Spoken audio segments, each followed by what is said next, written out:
2 billion people died in a single instant. Obi-Wan Kenobi felt as it happened, millions of voices crying out in terror, then suddenly silenced. He was not speaking in metaphor. In what amounted to a single heartbeat, an entire world was erased. What happened next is not the version most people remember. In the hours, weeks, and years that followed, there were cover-ups, riots, survivors, and a single decision inside the Death Star that may have changed the outcome of the war itself. In both Canon and Legends, the aftermath of Alderaan survives only in fragments. When those fragments are put together, the picture is far more destabilizing than the Empire ever intended. Chapter 1: The First Hours.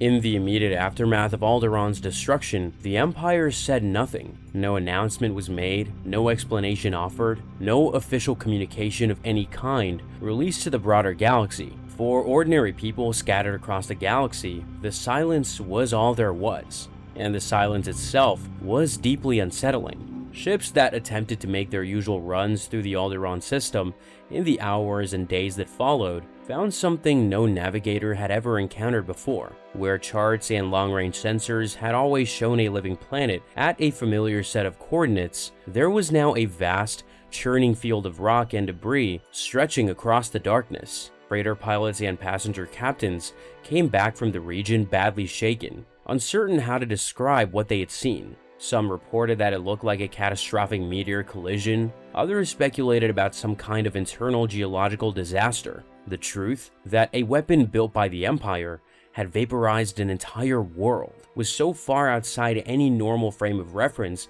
that it took time for even well-informed people to accept it. The Millennium Falcon provides one of the earliest documented accounts of this confusion. When Han Solo dropped his ship out of hyperspace, expecting to arrive at Alderaan, he initially believed his navigation computer had made an error. The coordinates were correct, but there was no planet. When Obi-Wan Kenobi suggested that the planet had been destroyed, Solo's first response was dismissal. He insisted that nothing in existence had the firepower to accomplish something like that. His disbelief was entirely representative of how the broader galaxy initially received the news. The scale of what had happened was simply too large to process quickly. Meanwhile, aboard the Death Star itself, not everyone was celebrating. Among the most significant individual responses to the destruction came from a man named Ten Granit, the Master Chief Gunnery Officer assigned to the station's super laser, and the man who gave the final command to fire. By nature, Granit was not a cruel man. He was a career military officer who had spent his life following orders, trusting that the chain of command above him had reasons for what it asked. But after Alderaan,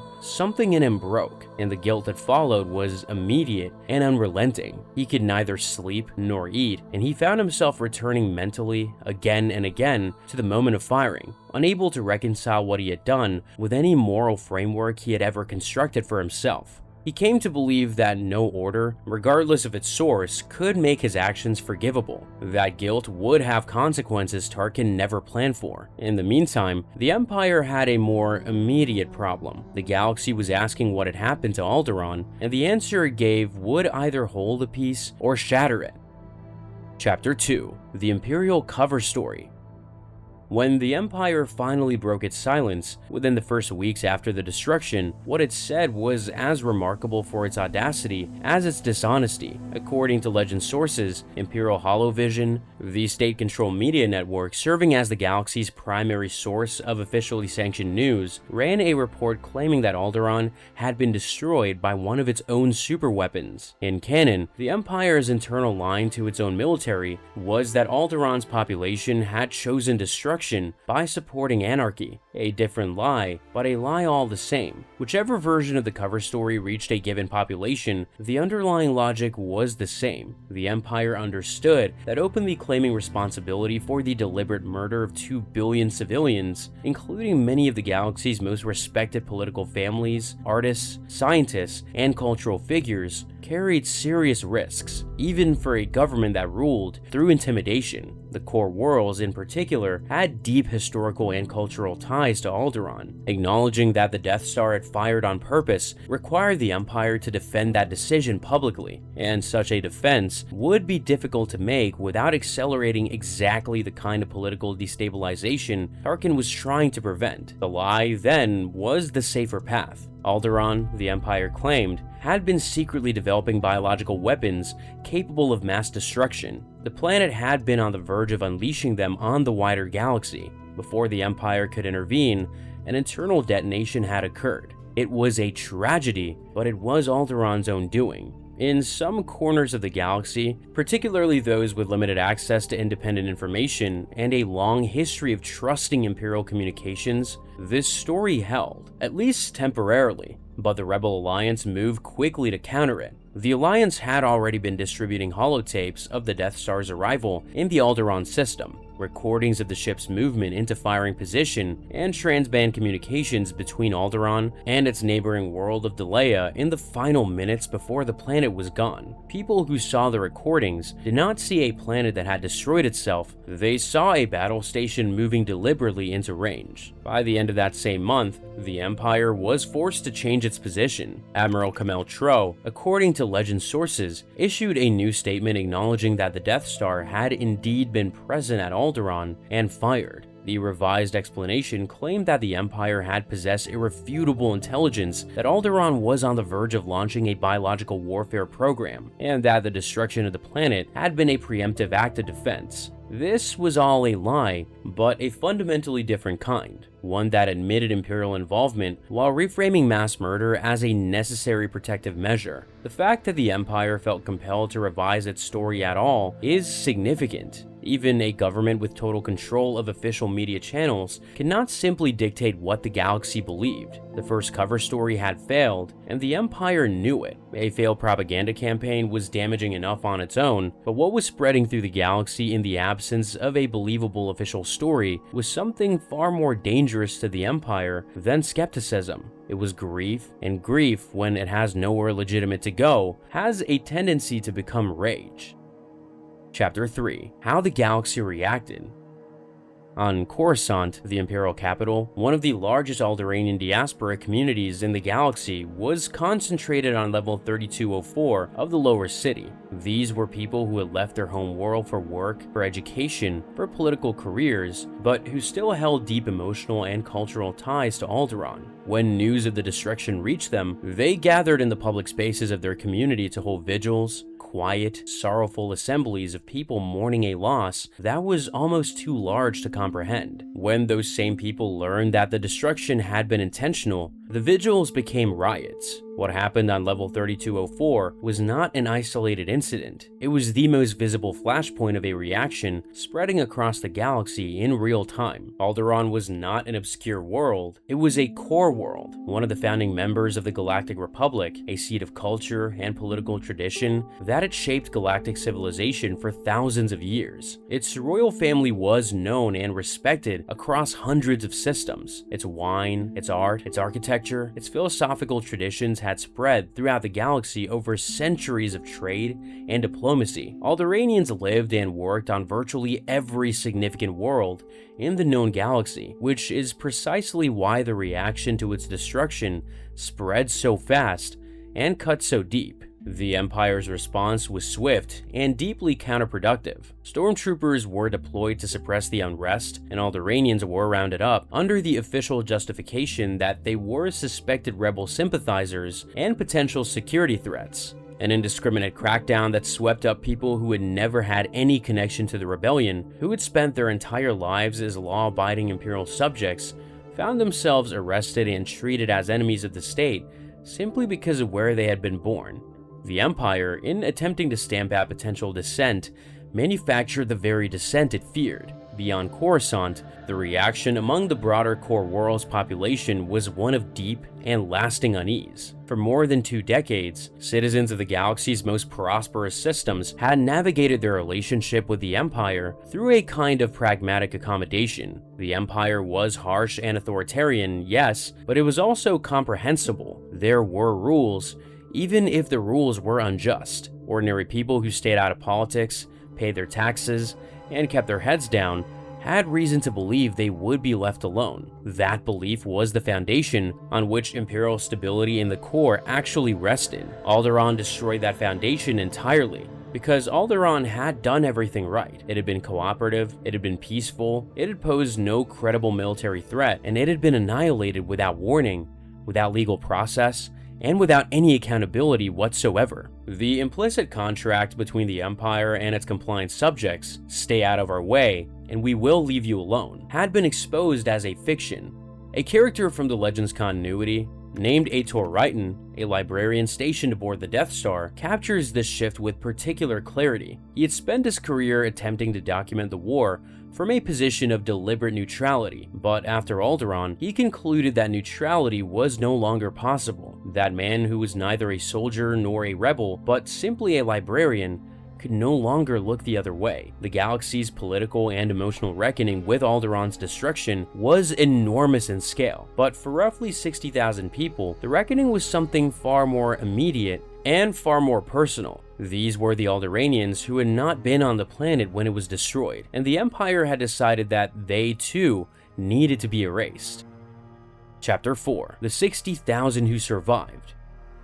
For every 33,000 people who had ever called Alderaan home, approximately one survived, and those survivors were not a rescued population so much as people who happened to have been elsewhere on a particular day. They were traveling, working, studying, or serving in postings across the galaxy when the Death Star fired. The destruction took their home, their families, and their entire world without warning, leaving them stranded in a galaxy that was still processing what had happened. Alderaan's total population at the time of its destruction numbered approximately 2 billion. The survivors amounted to roughly 60,000. The grief they carried was not merely personal, it was civilizational. They were the last living bearers of an entire culture's traditions, memories, and identity. Princess Leia Organa's response to the survivor community is one of the most important threads in the canonical aftermath of Alderaan's destruction. Explored in depth in the 2015 Marvel comic series Star Wars Princess Leia, Leia partnered with an Alderaanian rebel pilot named Evan Verlaine to travel the galaxy and locate scattered survivors before the Empire could reach them. The Empire had issued a decree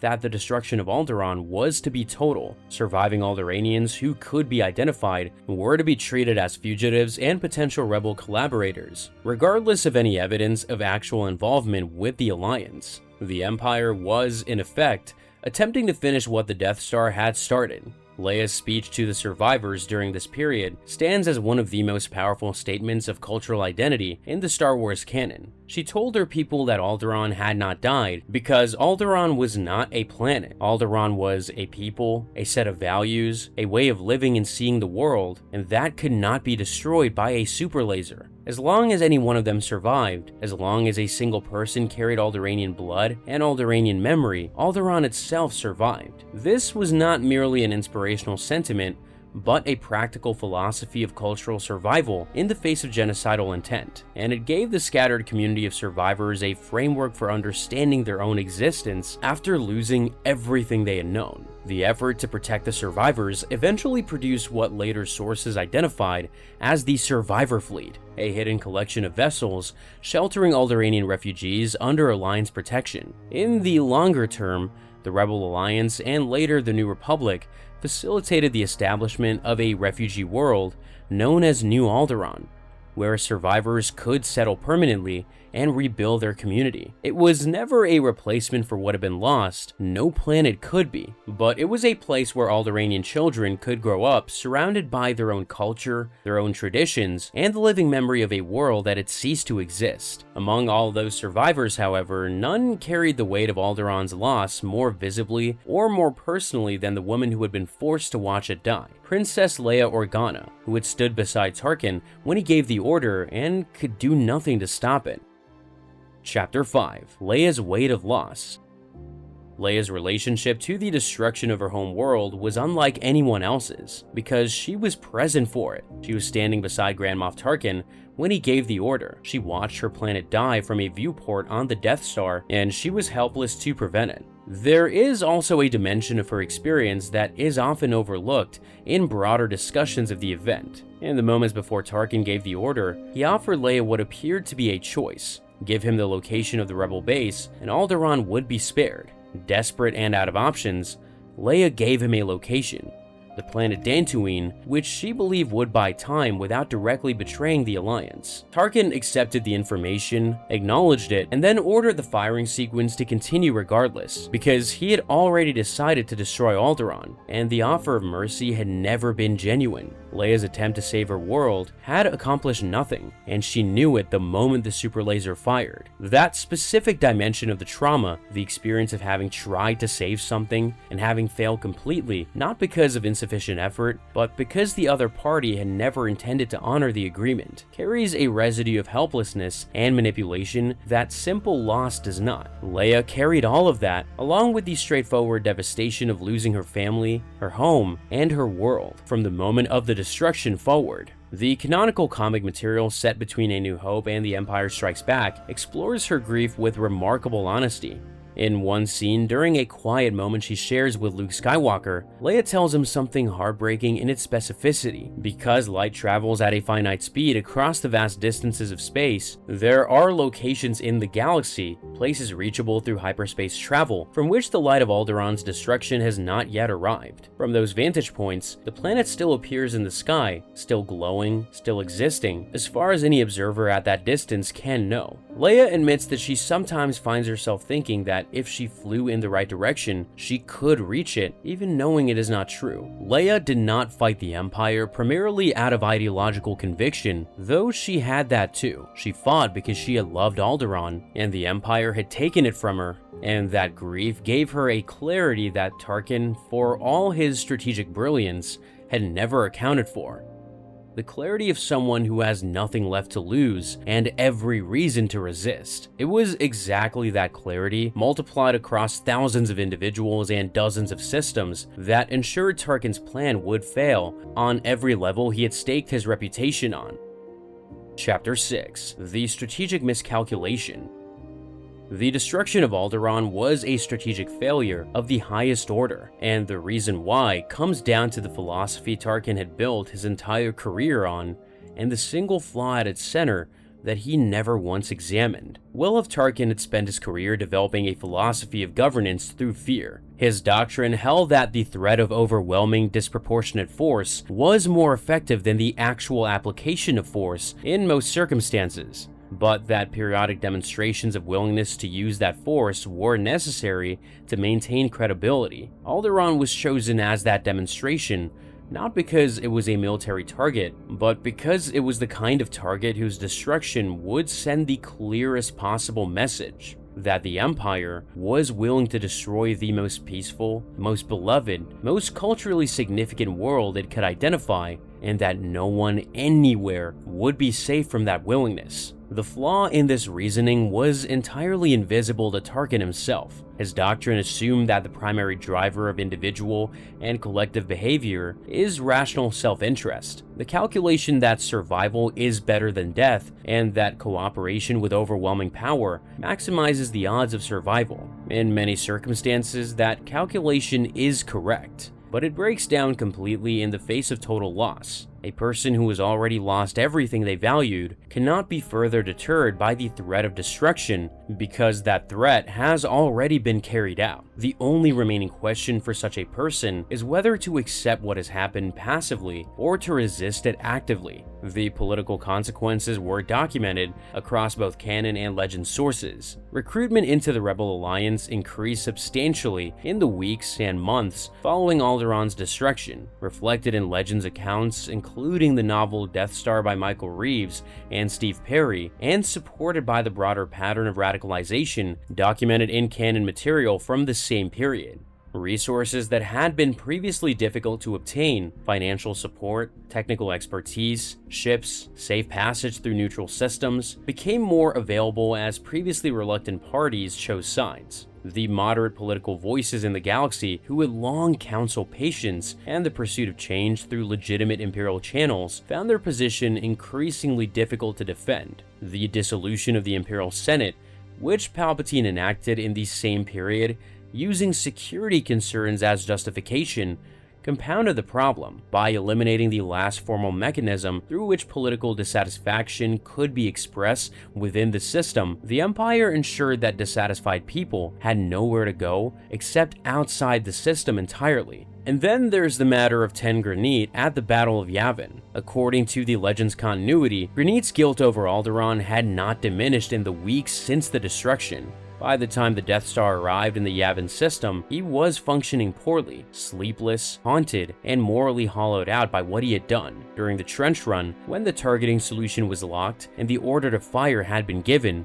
Granite hesitated, briefly but long enough. Luke Skywalker fired his proton torpedoes into the exhaust port before the Death Star's weapon would cycle to a ready state. And when the station detonated, the weapon that had destroyed Alderaan was itself destroyed, and the guilt of one gunnery officer was among the reasons why. The Battle of Yavin was a turning point, but it was not the end of Alderaan's influence on the course of the war. In the years that followed, the destruction of a single planet would continue to shape galactic politics, fuel the Alliance's expansion, and leave a wound in the memory of the galaxy that no Imperial decree could close. Chapter 7: The Long Reckoning.